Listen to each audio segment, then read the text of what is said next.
Are you still using price per square foot to estimate the value of a home that maybe you're about to purchase or maybe your own home?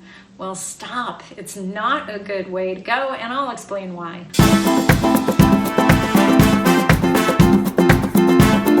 Hi, I'm Carol Kennedy, an agent in the DC area. And when I first got into real estate, I was all about the price per square foot. And when a client would ask me what their home might fetch on the market, I always started with price per square foot as a baseline. I would so quick and dirty take average price per square foot across the neighborhood, multiply it by the square footage of the home, and there you are, you have a rough idea of market value.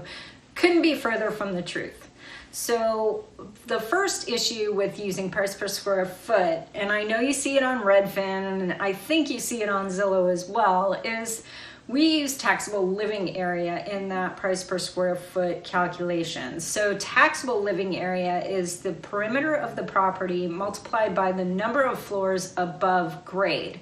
In DC, our neighborhoods can be comprised of a lot of row homes. They're pretty tiny, around 1750 square feet, pretty similar. So say you have two row houses attached, both have the same floor plan, both have the same finishes, everything else being equal, one has a basement and one does not. Now you know that the one with the basement is going to command a higher market price than the one without, yet because taxable living area only considers above grade finished square feet, those two properties will register as equal price per square foot.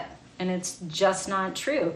We can take the example out to the suburbs as well. Say you have two identical homes at the end of a cul-de-sac built at the same time.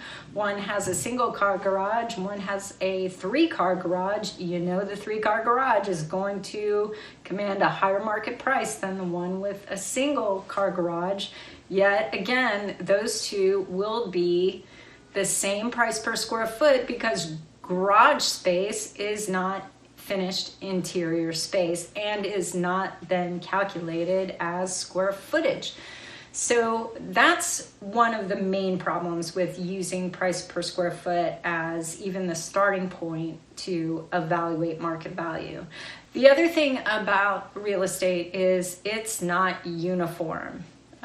Every single property is unique, every single one. So you can look at, say, a 200 unit building, and if all of the units are the same floor plan, same square footage, same finishes, they are not necessarily going to be the same market value because maybe one will have a view, a spectacular view. That's going to command a higher market value than, say, one with a view of the building across the street.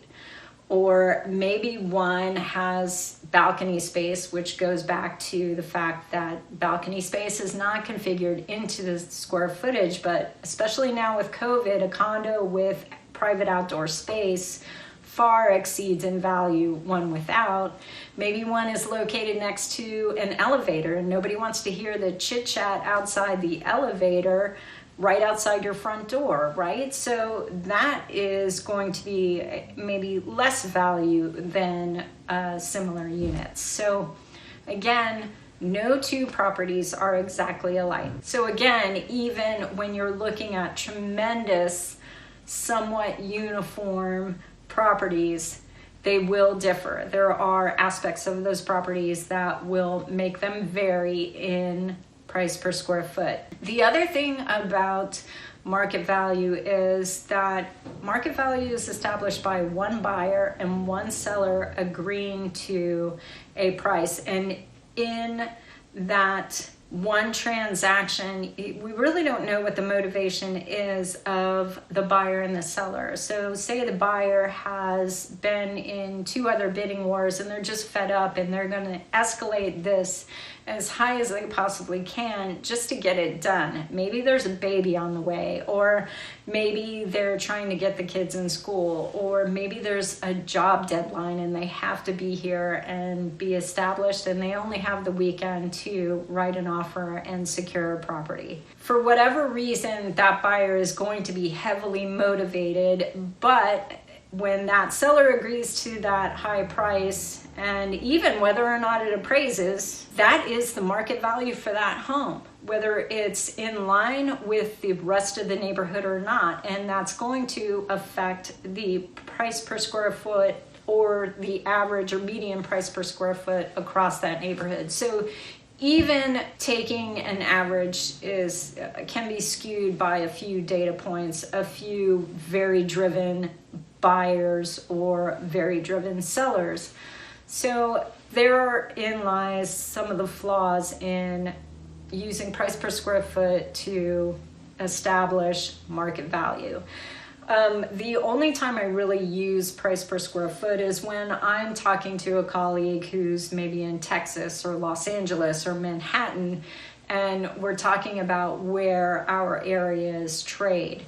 Maybe I use price per square foot to compare 2 neighborhoods and where they are trading on a square foot basis. But other than that, it's not something I would recommend using even to kickstart the process of setting market value. If you have any questions about this or anything else related to real estate, I'm Carol Kennedy. Thank you for watching.